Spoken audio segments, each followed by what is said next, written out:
a Roman Catholic priest representing Nuclear-Free Bataan Movement, and I'm a council member. I will be discussing on the continuing struggle against nuclear energy and the Philippine energy crisis.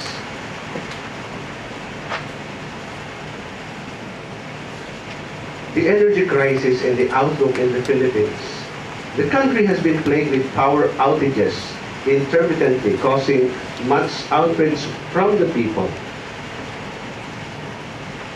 According to the government experts, it's due to the natural causes like El Nino or the warming of ocean waters in the tropical Pacific, the Malampaya turnaround, and delays in the commissioning of committed power plants projects. A breakdown in any single existing power facility right now will further worsen the brownouts that could last for several hours, a situation that is, if unaddressed, according to the government, threatens the country's positive growth momentum and the people's general welfare. It is for this reason that the President, Noynoy Aquino, is asking for emergency powers to allow the government to tap additional power capacity.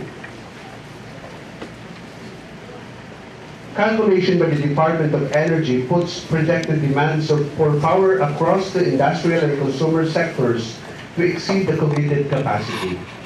As per the Philippine Energy Plan targets, the current installed capacity of 16,250 megawatts is expected to go up to 25,800 megawatts, an increase of about 60% by 2030. This is short of the projected demand of 29,330 megawatts in the year 2030.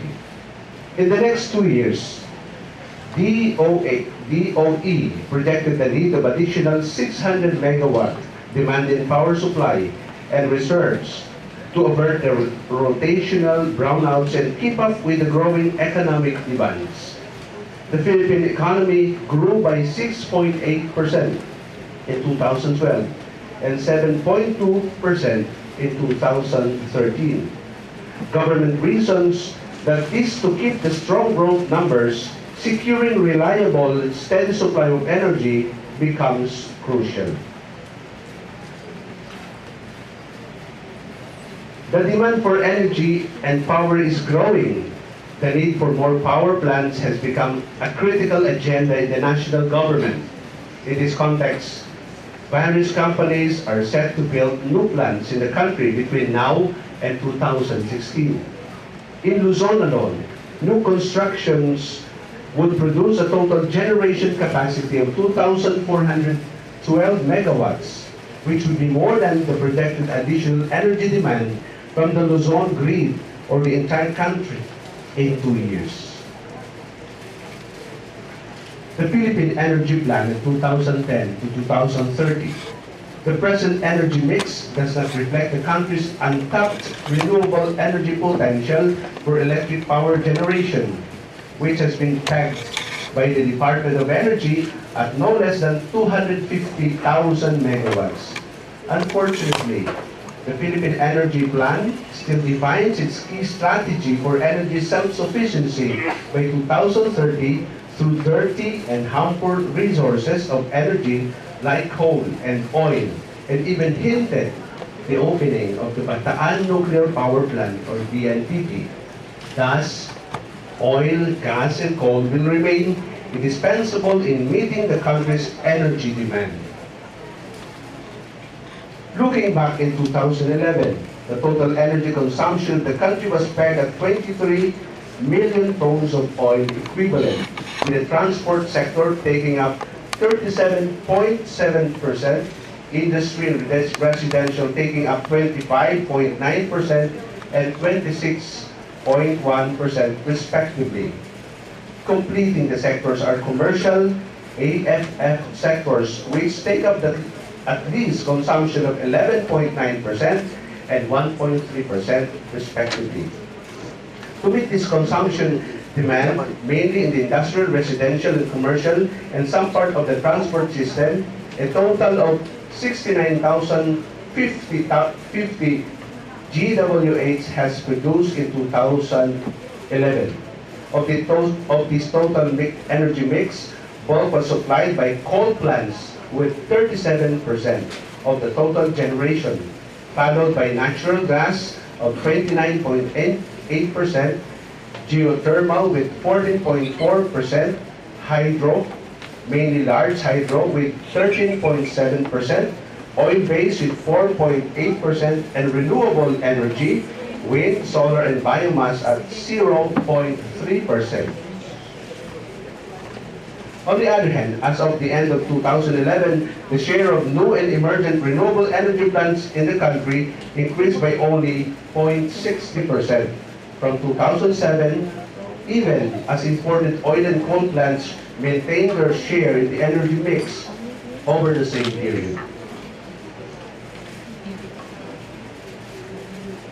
Where is the renewable? Based on Department of Energy data, new renewable, including solar and wind, constitute only 11.8% of all the approved power plants compared to coal's 82.8% share from DOA statistics. Is the power crisis real in the Philippines? Present installed capacity is at 15,124 megawatts with 13,404 megawatts, 88.8% of the installed capacity as dependable capacity. Peak demand is 8,378 megawatt or 62.5% of the dependable capacity and 55.4% of the total installed capacity. The statistics of DOA in 2013.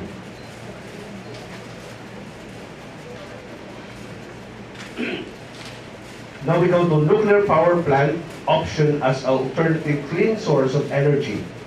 The administration of President Benigno Pinoy Aquino in its pronouncement had stated that Philippines may turn to nuclear energy to solve power shortages and believes that nuclear energy is cleaner than coal, oil, and gas as a source of energy. The Philippines may turn to nuclear energy to solve power shortages in our impoverished nation. We are studying the possibility of using nuclear energy as a source of power. State of the Nation Address 2012. This was clearly manifested in the recent efforts of the Department of Energy to reshape public stance on the Bataan nuclear power plant situated in Morong, Bataan. The DOA, together with the Philippine Nuclear Research Institute and the National Power Corporation, have conducted a series of public consultations and perception survey on the possibility of rehabilitating the Bataan nuclear power plant in the light of the power crisis looming in the country.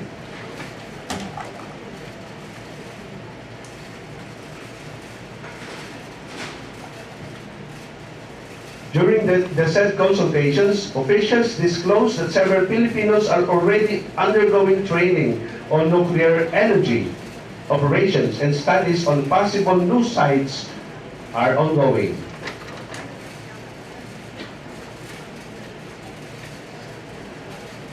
Nuclear target sites. It has revealed that the government is already studying the possibility of building future nuclear power plants in some 13 new sites. Imagine that. Likewise, affecting the safety of nuclear power plants by citing the zero deaths due to radiation during the Fukushima nuclear disaster in 2011. They said that deaths were caused by tsunami and not by radiation or nuclear meltdown. And because of this pronouncement, several big corporations other than KEPCO, both foreign and local, have immediately expressed interest in investing, such as Toshiba Corporation of Japan, which purchased Westinghouse Electric, the builder of the BNPP, Kansai Electric Power Corporation, Tokyo Electric Power Corporation, San Miguel Corporation, which is owned by the Cojuangco family, and While it is true that the nuclear energy emits less carbon compared to fossil fuel-based coal, oil, and gas, still it is technically considered dirty because of the amount of energy used to mine and refine uranium, thorium, and the like. Also, nuclear waste stays around for 100 years, thus disposal is always an issue. Apart from being dirty, nuclear energy is also harmful. The BNPP was a 357-hectare monstrosity erected at Napot Point, Morong, Bataan, made by Westinghouse Electric Corporated, a U.S. company with a questionable safety record, even in the U.S. The Bataan nuclear power plant has reasons, was closed for the following reasons. One, because of unsafe and deadly. There are countless major defects in its design, basic design and structures, and it sits on and prone to earthquakes. It is sitting on a dormant volcano, according to experts. To think, there is no effective technology to safely store and dispose nuclear waste. Second reason, costly and burdensome. The BNPP deal was a showcase of corruption and the vast powers exerted by the Marcos dictatorship. It was 600 million deal that eventually ballooned to a 2.3 billion US dollars, with at least 17 million US dollars believed to be pocketed by the Marcoses and their cronies. Debts from the BNPP made up 20% of the national debt service for over 30 years, costing the public with estimated of 155,000 US dollars a day. The Bataan nuclear power plant represents all the ills and befell the Filipinos in 2 decades of Marcos dictatorship, a testimony to greed and corruption at the expense of the people's interest and safety. And so, while the construction of the BNPP was pursued and was in fact finished in 1984, the BNPP project was eventually scrapped and in 1986 due to massive people's opposition to the plan. It was a project that never came to be, a monster defeated by people united.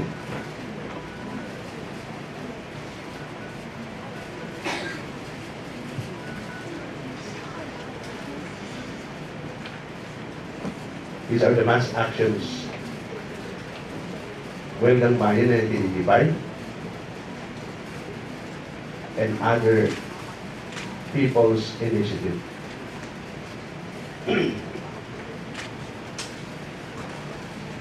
Climate crisis and its impact to people's lives in the Philippines. One, vulnerability and risks to climate change.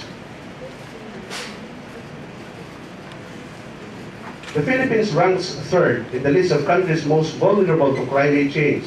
This was a study made by the United Nations Institute for Environment and Human Security and the German Alliance Development Works Agency in 2011. The risk index used in this report analyzed and the exposure to natural disasters like storms, floods, earthquakes, droughts, sea level rise of the country. Some Filipino scientists said the Philippines would get more rains in the coming years due to climate change. In 2010, the Climatology Division of the Philippine Astronomic, Geophysical, and Astronomical Services Administration, or PAGASA, reported that climate data from 1960 to 2003 showed significant increases in the frequency of hot days and warm nights in the many areas of the country. Is this real? Indeed, the impact of climate change is real and it is happening now. And by our country's location in the tropics, we are found to be naturally vulnerable to such environmental disasters. Following the 5th annual report of the Intergovernmental Panel on Climate Change, released last May 2014, climate change of global warming will be a massive impact on food security that would drive global hunger, most especially in tropical countries and developing countries like the Philippines. As Flaviano Ilario, the Deputy Director of Research and Development of the Philippines Atmospheric, Geophysical and Astronomical Services Administration, have stated, the rising temperature in the Pacific Ocean during the El Niño season, which the country is experiencing at the time, will intensify weather disturbances such as storms and typhoons. From 2009 to 2014, the Philippines experienced stronger and more typhoons than ever before. From Typhoon Ondoy until Yolanda, extreme weather events are now a regular occurrence in the country. Thousands of lives are lost on a regular basis. On the road to development is steadily getting narrower due to wide-scale damages of climate change, facing hunger, more poverty, and more destructions from extreme weather events. The Philippines received all the major threats of climate change. I think I have to cut short my presentation. We are one with all of you in protecting the environment. As I have said, the Philippines is struggling, a struggling nation, but we need support from people of the same mind, the same heart. Let's work together. Thank you very much. Thanks, Fernando. Registrar Lian has need to go back to the Congress for emergency voting, so she apologized for the absence. And we welcome the Mongolian representative, Ms. Serena.